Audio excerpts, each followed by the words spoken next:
হরে কৃষ্ণ। সমস্ত বৈষ্ণব ভক্তবৃন্দের শ্রীচরণে দণ্ডবাদ, কোটি কোটি প্রণাম।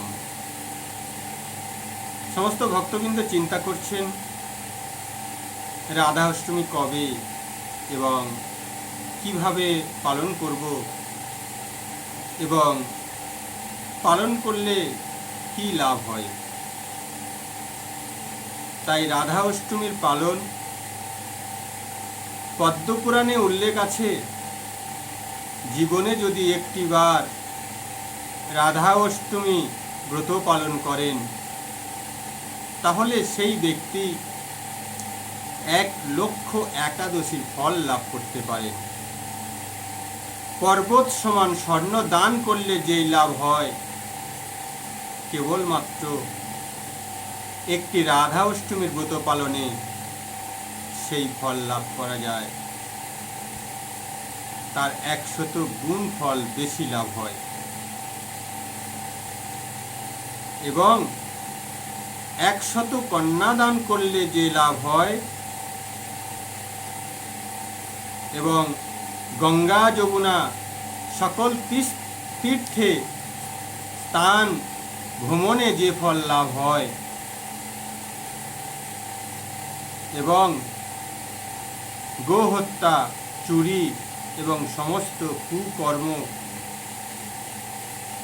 সমস্ত পাপ কর্ম, সর্বপাপ থেকে মুক্তি পাওয়া যায়। এই ব্রত পালনে সমস্ত মহা পাপেরও বিনাশ হয়। যেই ব্যক্তি ভক্তি সহকারে এই রাধা অষ্টমী ব্রত পালন করবেন, সে অনায়াসে ভগবত ধামে ফিরে যেতে পারেন।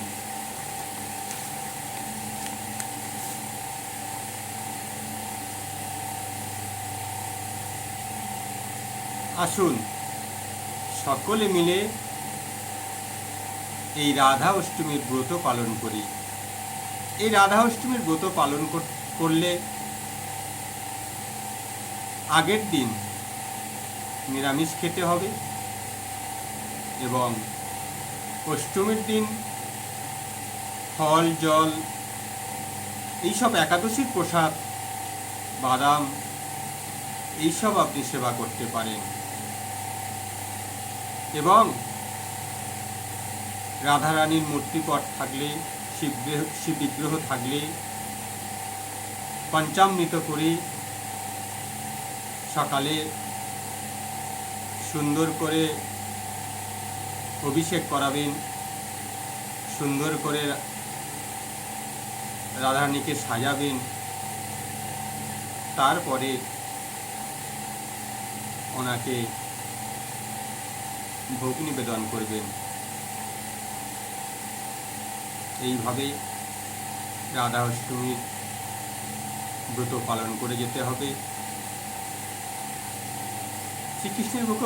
শ্রীকৃষ্ণের মতো ভোগ রন্ধন করে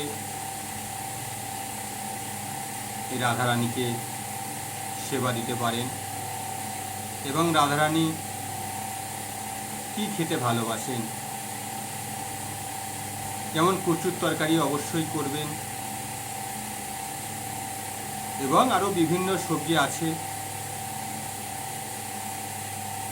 সেই ধরনের কিছু প্রসাদ তৈরি করবেন, একটু ক্ষীর বানাবেন সামর্থ্য অনুযায়ী।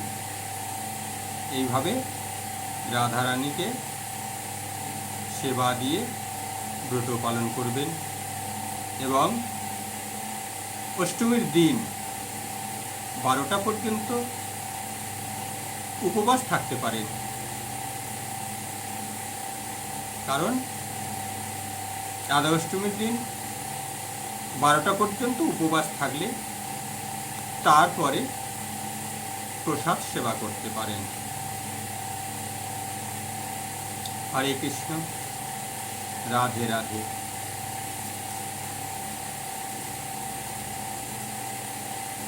রাধাষ্টমী পড়েছে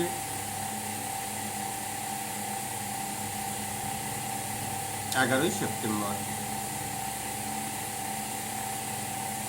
বুধবার।